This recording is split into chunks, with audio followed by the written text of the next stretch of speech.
L'UDPS, parti historique du défunt Étienne Tshisekedi Wamulumba, est la grande favorite et a nommé Félix-Antoine Tshisekedi Tshilombo comme leur candidat aux prochaines élections.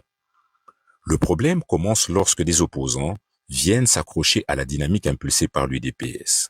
Pour rappel, voici la situation de ces opposants. 1. Jean-Pierre Bemba, président du MLC, venait de sortir de prison. Il était arrêté par la Cour pénale internationale pour les exactions commises par ses troupes en Centrafrique. Son parti était quasi inexistant sur la scène politique congolaise en ce moment. 2.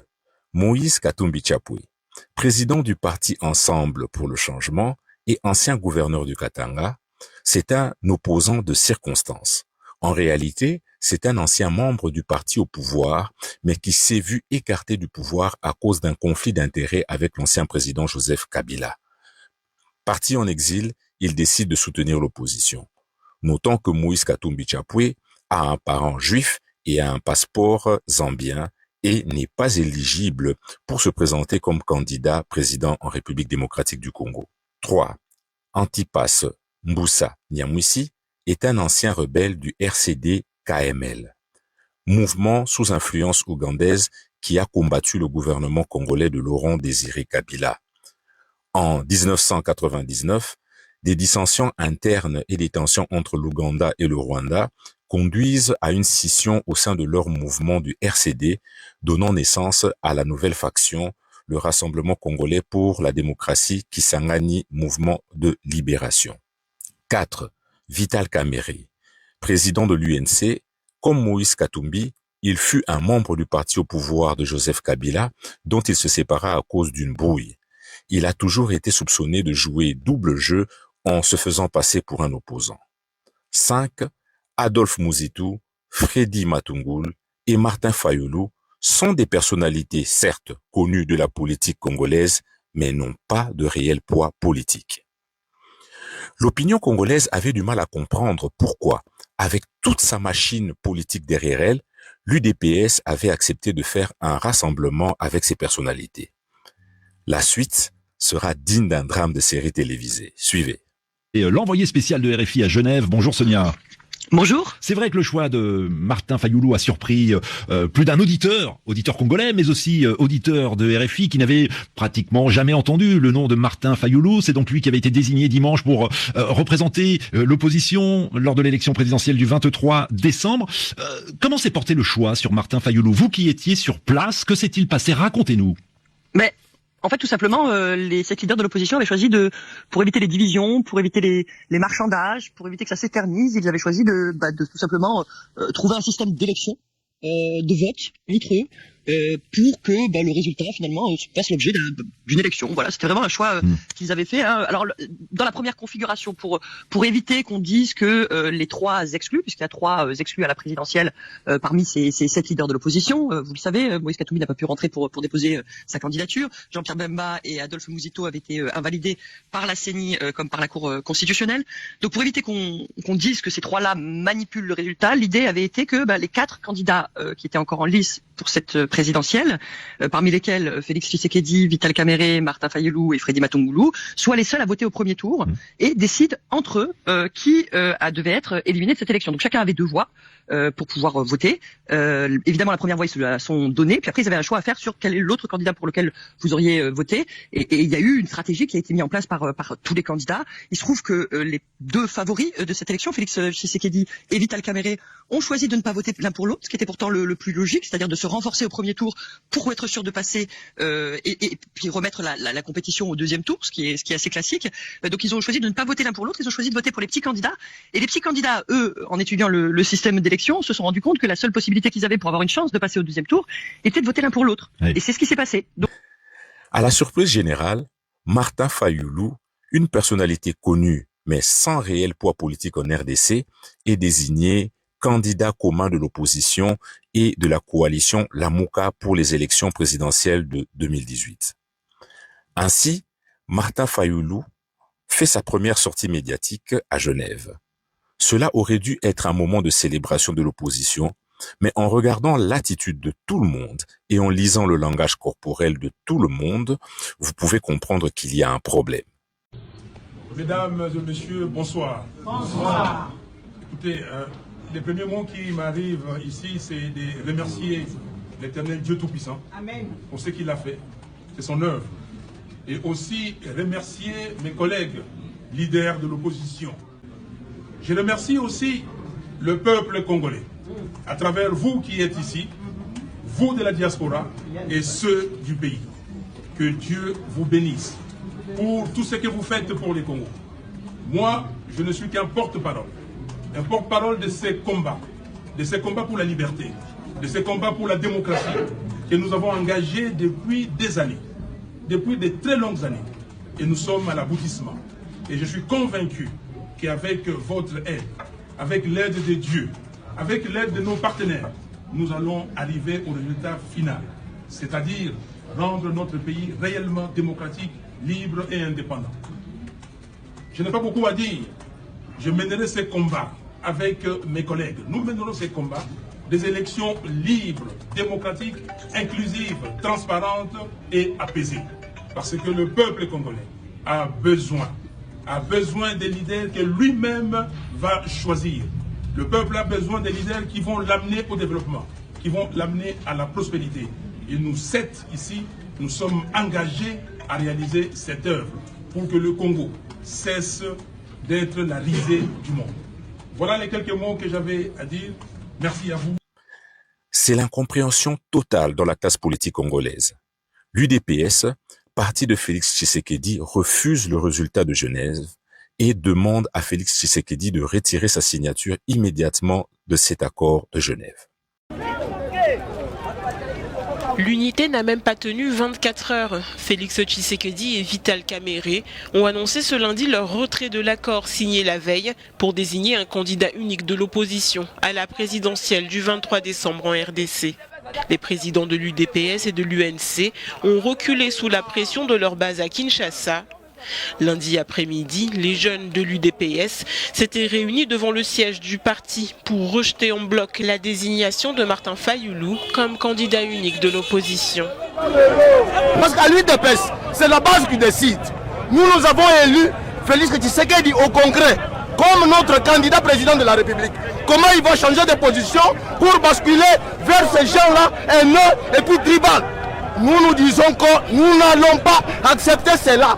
L'UDPS n'appartient pas à Félix Tshisekedi, ce n'est pas le champ nous est laissé par son père, ça nous le disons. Nous sommes énervés.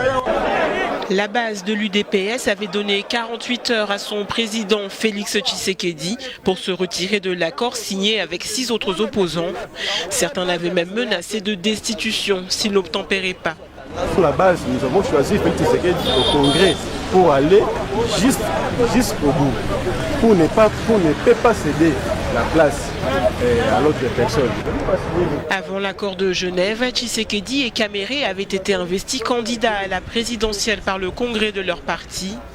Félix Tshisekedi, fils du fondateur de l'UDPS, Étienne Tshisekedi, passait même pour favori dans la course à la candidature unique de l'opposition. Félix Tshisekedi s'exécute et retourne à Kinshasa le 28 novembre 2018 pour commencer sa campagne et aller aux élections sans condition. Vital Kamerhe se rallie alors à Félix Tshisekedi. C'est le retour de 2 opposants majeurs au Congo après plusieurs semaines riches en soubresauts.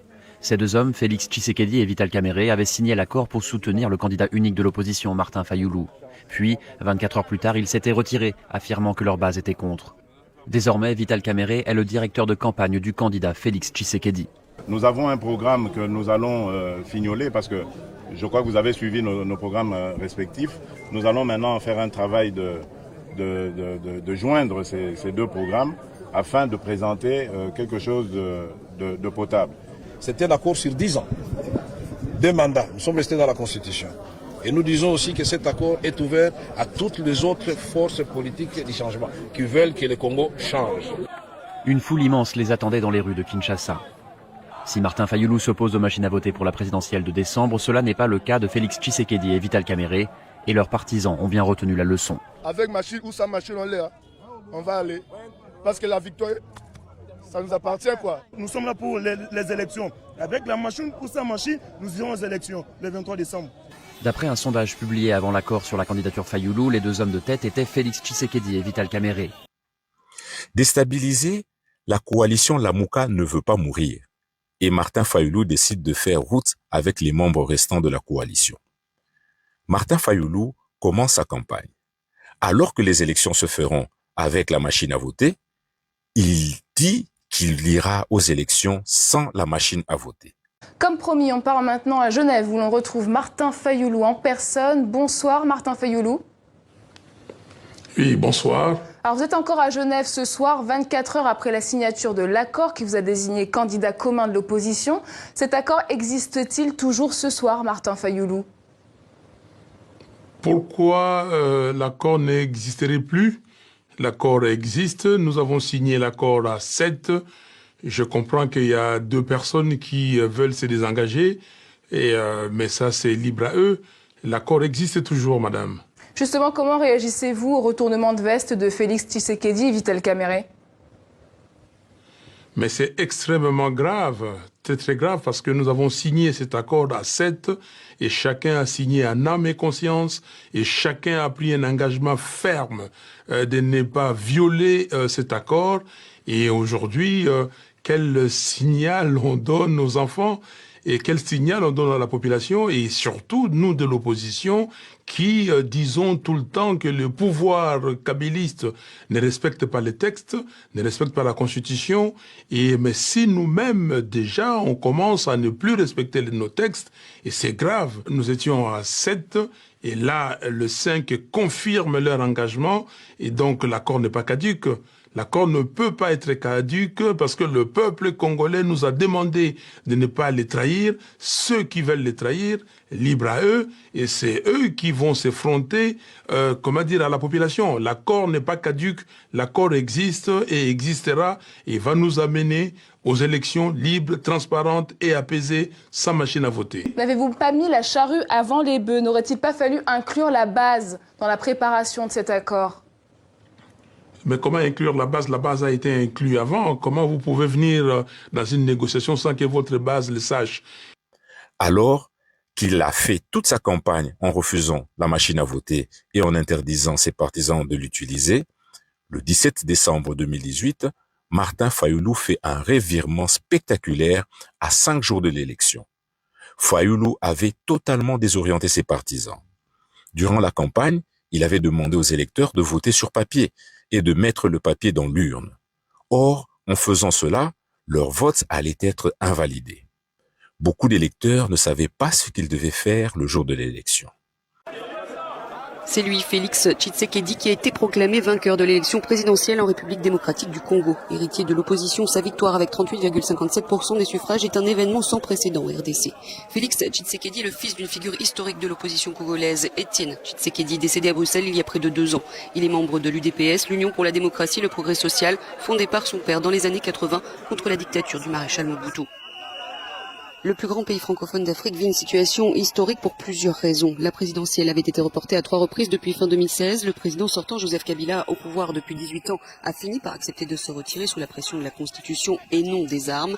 Et c'est donc la première fois qu'un opposant remporte ce scrutin. La Cour constitutionnelle doit publier les résultats définitifs d'ici mi-janvier et les perdants de la présidentielle ont encore 10 jours pour contester les résultats auprès de l'institution. Pour l'heure, le principal opposant, l'homme d'affaires Martin Fayulu, qui a obtenu 34,8% des voix, a déjà déclaré que ce résultat n'avait rien à voir avec la vérité des urnes. Il évoque un coup d'État électoral. Martin Fayulu, se déclarant lui-même président élu, va commencer une contestation durant tout le premier mandat de Félix Tshisekedi de 2018 à 2023. Alors que le camp de Fayulu déclarait en avoir les preuves, il fut incapable de prouver sa victoire devant la Cour constitutionnelle. Martin Fayulu, figure de l'opposition, un candidat malheureux à la présidentielle de 2018, est notre invité. Bonsoir, Monsieur Fayulu, et bienvenue sur France 24. Bonsoir. J'ai pas été un candidat malheureux. J'ai gagné, mais M. Kabila et M. Nanga ont décidé autrement. Ils ont fabriqué des chiffres pour mettre Félix Tshisekedi. Moi, je corrige cela. Déterminé, Martin Fayulu arrive à la Cour constitutionnelle. Il vient présenter son propre décompte des bulletins de vote. La victoire appartient au peuple. et demander l'annulation pure et simple des résultats donnés par la commission électorale congolaise qui proclame l'autre opposant Félix Tshisekedi vainqueur de la présidentielle. On ne peut pas se mettre dans une officine quelconque et commencer à fabriquer des chiffres pour que demain, M. Kabila récupère les pouvoirs. C'est inadmissible et je ne laisserai pas. On m'appelle soldat du peuple, gardien du temple et je n'abandonnerai pas ce peuple-là. Nous allons jusqu'au bout pour recouvrer sa victoire. Merci.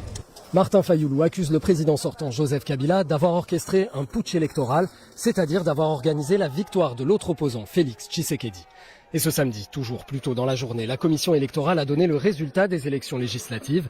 Les alliés de Joseph Kabila remportent la majorité absolue des sièges à l'Assemblée nationale. Ce sont donc les partisans du président sortant qui vont désigner le prochain Premier ministre. De son côté, Martin Fayoulou devrait recevoir une réponse de la Cour constitutionnelle concernant son recours d'ici à 8 jours ouvrés. Ce fut la confusion totale dans la coalition Lamuka de Martin Fayoulou. Le parti de Moïse Katumbi affirmait que Fayoulou avait gagné les élections et qu'ils en avaient les preuves parce que selon leur porte-parole Olivier Kamitatou, leur parti avait acheté 40 000 smartphones qui auraient permis de compiler les résultats de l'élection à travers tout le pays. Internet, parce que nous avons acheté près de 40 000 téléphones smartphones pour envoyer à notre centre de compilation tous les procès-verbaux pour qu'il soit effectivement acté que nous avons acquis une grande victoire, une victoire massive pour Martin. Alors que le Congo est un pays laïque, en République démocratique du Congo, l'Église catholique au travers la SENCO se considère comme une institution au-dessus de toutes les lois du pays. Il se comporte comme un parti politique. Par la voix de l'abbé Tcholé, ils ont essayé de contester les résultats de l'élection du président Tshisekedi, mais ils ont fini par se décrédibiliser. Cette mission d'observation a été accompagnée par les experts de renom qui ne sont pas des Congolais, qui ne sont pas les Occidentaux, parce qu'il y en a qui croient qu'on est sous la coupe de l'Occident, mais des Africains, même les Arabes, qui n'ont rien à faire avec notre politique. Monsieur Labé, sous la coupe des 40 000 smartphones qu'aurait envoyé peut-être Moïse Katumbi, puisque ça, je pose une question, parce que vous avez parlé tout à l'heure des smartphones, ça me met immédiatement la puce à l'oreille, 40 000 téléphones qu'aurait envoyé par exemple Moïse Katumbi pour justement votre travail d'observation. En gros, ce sont des pays européens. Katumbi n'a donné même pas $1 pour ça. C'est parmi quelques pays européens que vous ont donné de l'argent. Les pays européens? Oui. Ben, il y a la Belgique.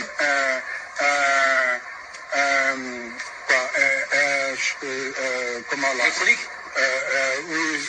Un call center des Pays-Bas.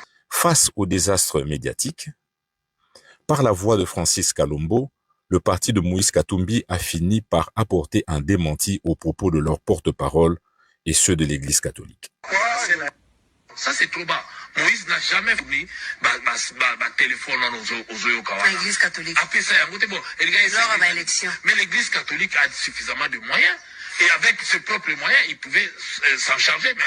Durant l'une de ses dernières interviews publiques, avant de devenir chef rebelle, Corneille Nangaa, ancien président de la CENI, Commission électorale nationale indépendante, affirmait que c'est Félix Tshisekedi qui avait bel et bien gagné les élections.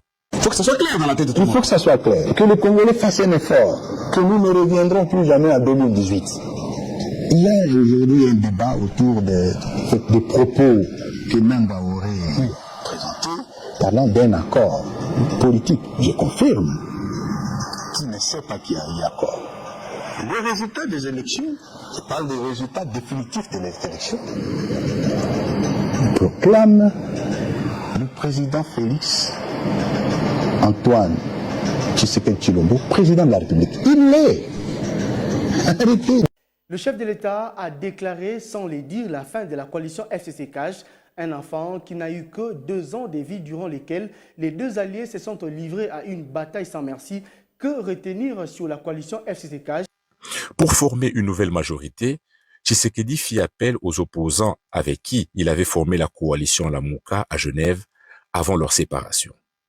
Ainsi, il obtient le soutien de Freddy Matungulu, de Antipas Mbusa Nyamwisi, de Jean-Pierre Bemba et de Moïse Katumbi. Freddy Matungulu sera envoyé à la BAD, Banque africaine de développement, tandis que les autres obtinrent des postes de ministres. Pour occuper l'espace politique déserté par l'opposition et pour faire un contrepoids au pouvoir de Tshisekedi, l'Église catholique au travers la Senko se lance dans l'opposition. Ils essayent de mettre ensemble les opposants à Tshisekedi en créant une plateforme appelée Bloc patriotique. L'an dernier, votre formation politique a intégré le Bloc patriotique, coalition politique avec les chrétiens laïcs, avec la coalition Lamouka. Alors, Martin Fayoulou, candidat de Lamouka à la dernière présidentielle, a été un adversaire acharné de Joseph Kabila. Aujourd'hui, vous êtes ensemble dans la même coalition politique. Est-ce que ça veut dire que cette alliance peut aller jusqu'à une alliance politique en vue de la présidentielle en 2023 ? Est-ce que vous pourriez soutenir un candidat issu de votre coalition commune ? Ce qui est sûr, c'est que pour le moment, nous avons un agenda commun. Cet agenda, c'est d'avoir un processus électoral crédible, conforme à la Constitution, mais aussi qui pourra assurer, n'est-ce pas, une légitimité certaine aux institutions, aux honomatés qui en seront issus. Agenda commun, ça veut dire éventuellement candidat commun ? L'histoire nous le dira. Mais pour l'instant, nous souhaitons d'abord travailler à la mise en place d'un processus électoral crédible, avec une institution comme la CENI totalement indépendante, évidemment pour garantir des résultats qui pourront être acceptés par tous et qui seront, n'est-ce pas, les garants de la stabilité du pays. Malheureusement, cette initiative fut un échec. Le parti d'Adolphe Muzito quitte cette plateforme. À la suite de cet échec, les catholiques de la Senko accuseront les opposants de vouloir les utiliser. À l'approche de l'élection présidentielle de 2023, les deux rescapés de la coalition Lamouka formée à Genève se séparent pour concourir séparément.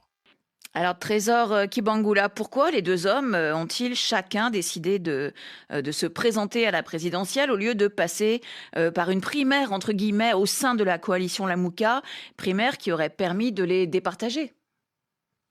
Je pense qu'il faut tout de suite nuancer leur appartenance à la même famille politique, que ce soit Martin Fayoulou ou Adolphe Muzito, chacun a son propre parti politique. En 2018, avec d'autres leaders de l'opposition, ils avaient créé cette plateforme Lamouka qui avait présenté Martin Fayoulou comme le candidat commun de l'opposition. À l'issue de la présidentielle de fin 2018, Lamouka a revendiqué la victoire de son candidat, mais c'est Félix Tshisekedi qui a été proclamé vainqueur. Alors, de la plateforme électorale, Lamouka est devenue une sorte de mouvement politique pour revendiquer dans un premier temps la vérité des urnes, refusant alors de reconnaître le président proclamé Félix Tshisekedi. C'est à ce moment-là d'ailleurs qu'on a commencé à voir les premières fissures au sein de la Mouka, car certains leaders de la plateforme, notamment Moïse Katumbi, avaient décidé de s'inscrire plutôt dans une opposition républicaine. Plus tard, avec Jean-Pierre Bemba, Katumbi rejoindra même l'Union sacrée de la nation, coalition mise en place autour de Félix Tshisekedi. Même si aujourd'hui, Katumbi ne peut pas vraiment être considéré comme un allié de Tshisekedi. Toujours est-il qu'au sein de la Mouka, il ne restait donc plus que Adolphe Muzito et Martin Fayoulou. Mais ces tandems n'avaient plus rien d'une coalition en vue des prochaines élections.